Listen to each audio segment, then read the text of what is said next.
Alright guys, so I posted this on Instagram. You guys have been wanting to know the secret, and today I'm going to show you how to take a brand new set of pedals out of the box that spin pretty tight, and I'm going to show you how to make them spin like this. First off, Happy New Year. I hope everybody had a great Christmas and New Year. I took the whole month off. Obviously I wasn't doing my Friday videos, but we're back. First Friday of the year. We're gonna start it off right, and we're gonna give you some Inside the Pro bike tips. So the pedals we have here today are my HT T2 pedals. Yes, these might not look completely brand new, but I've only used them a couple times. But straight out of the box, bearings need to be worked in. These bearings are not worn in, right? That's why they're so stiff. And yes, over time they do break loose, they do spin a lot better, but that's just the way new bearings work. So I'm gonna show you how to take these apart and get them loose, spinning free, straight out of the box. Me personally, I like to keep a practice set of pedals and a race set of pedals.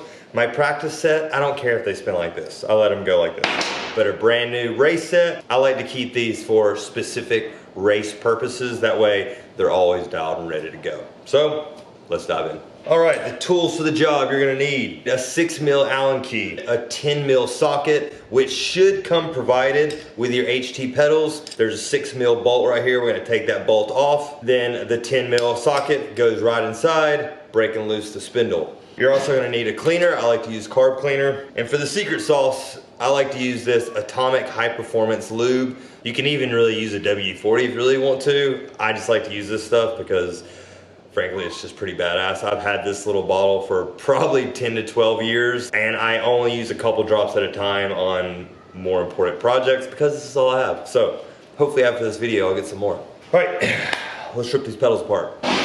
You can do these in your crank arm. I have a vise, so I'm gonna use a vise. When it's in the vise, you have just a much easier access to everything. All right, first up, take your 6mm. We wanna remove the bolt on the outside of the pedal. And what this does is expose the bolt on the inside that we're gonna use our little tool for. I just use a hand driver for this. Tool slides right down in. Break that loose. From here, the pedal just slides right off the spindle. I'll remove my little socket. I'm just gonna use this to go through the spindle. Oop.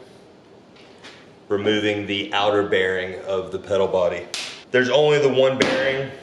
We're gonna remove the inner seal that's on the inside, like the crank side of your pedal.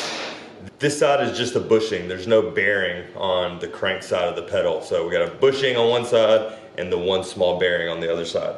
So now we're gonna use our carb cleaner and we're gonna remove all the grease that's on the spindle, in the pedal body. We just wanna get all that new thick grease out of the pedal. Get a rag down in there. Try not to scratch up anything. Clean off your seal. That's the most important part, getting all that new grease out of this pedal. Now from here, forgot to mention, you'll need a razor blade. So gotta be very careful here. Kids, ask mom or dad for help here. You're gonna take the razor blade and you're gonna get down on the outside of this bearing seal, push it in a little bit, try not to cut it, and you just wanna rotate it back, pulling your seal out. Once all your grease is removed, we're gonna pull out the carb cleaner. Clean off the spindle really good. You can clean your seals, but me personally, I said I have these as a race set, right? So these pedals are always pretty much race ready. And after a weekend of racing, I actually take these apart and fully clean them. So I don't actually use the seals. When you take the seals out, it actually takes more friction away from that bearing, makes them spin even better. So you can do all this, use the oil and all that, but putting these back in, they're still not gonna spin as free as I'm showing you, but if you're not willing to take these pedals apart pretty regularly, I'd suggest putting the seals back in because you're gonna get dirt in those bearings and eventually ruin that one little bearing. Clean this little seal. Clean inside that pedal body. The cleaner, the better.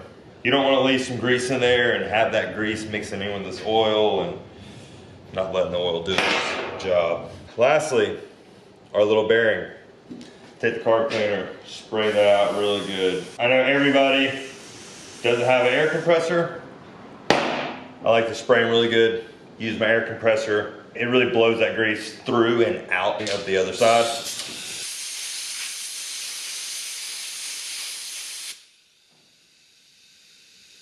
Once you know it's clean, you can almost like see all the way through the bearing. Just looking at it, you'll see little green residue of grease. When all that's gone, you know it's clean. Now we can start putting them back together. So first we'll do the bushing side, get our Atomic High Performance Lube, and what we're gonna do is drip it just a little.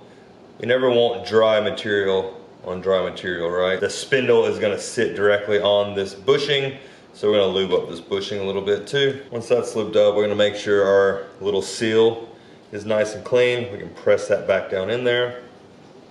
Now to the bearing side, same lube. I'm gonna come and put a little drop in between each little ball bearing. You wanna spin that around, make sure that lube kind of rolls around and covers all the surfaces inside. This doesn't need to be pressed back into the pedal body. Make sure you're looking at the thread side. Just drop it back down in there straight. It pretty much just falls right back in. We got our bushing lube, we got our seal in, our bearing is down in there, it's all lubed. From here, we simply just slide it back onto the spindle. You might see the bearing push back up a little bit. Don't be alarmed. So now we're gonna take our 9mm tool. The nut is still stuck inside there. We're gonna put that nut back in. Screws down to the spindle. Make sure that's nice and tight.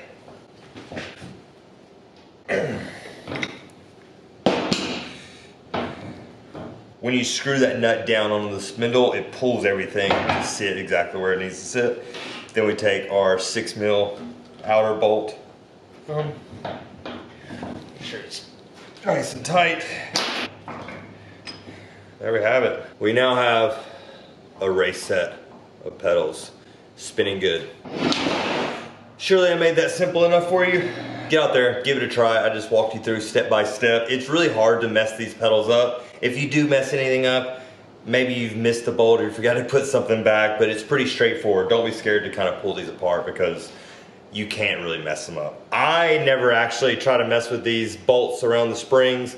I wouldn't recommend touching any of those because if you do break any of these loose, it is gonna be very hard to get this stuff back together with the high tension that's in these springs, but as long as you're working with the bearing and the spindle, you'll be pretty dialed. So, if you're still here, thank you for watching the whole video. I assume most of you are my regular subscribers. So, let's talk about real quick what's in store for 2025.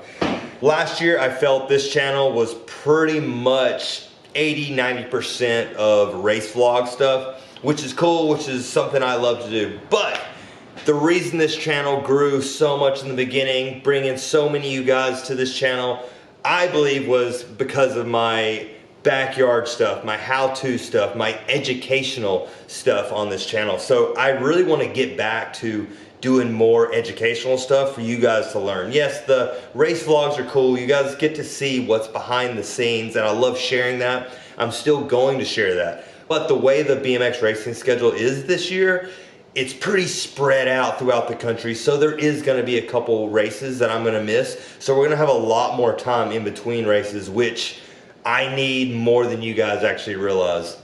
I bought this whole property to build my dream backyard, to have pit bike tracks, BMX tracks, dirt jumps, and with all that, allows me to be able to film educational content for you guys. As much as I appreciate you guys watching my videos, I also want you guys to learn from my videos. I want to use this platform as a way for me to give back on what I've learned over 25 years of racing BMX. So now I'll leave that in your guys' hands. Please get in those comments. Load up what you guys want to see. You guys have seen my backyard. You know what I have. You know I have a new love for this electric pit bike stuff. I want to build a completely new pit bike track in my backyard. That's going to be a whole build series. I want to do more electric stuff. I'm going to be riding my trails a lot more. I'm planning to spend a lot more time at home this year filming videos and content for you guys. So get in those comments. Let me know what you want to see. And if you're still watching this video and you still haven't subscribed, please click that subscribe button. It really helps me out. The more views and more engagement I actually get on these videos,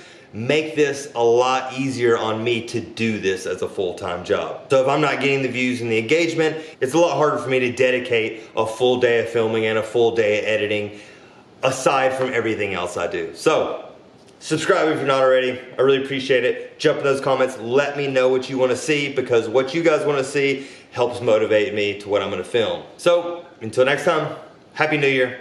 See you guys soon. Peace.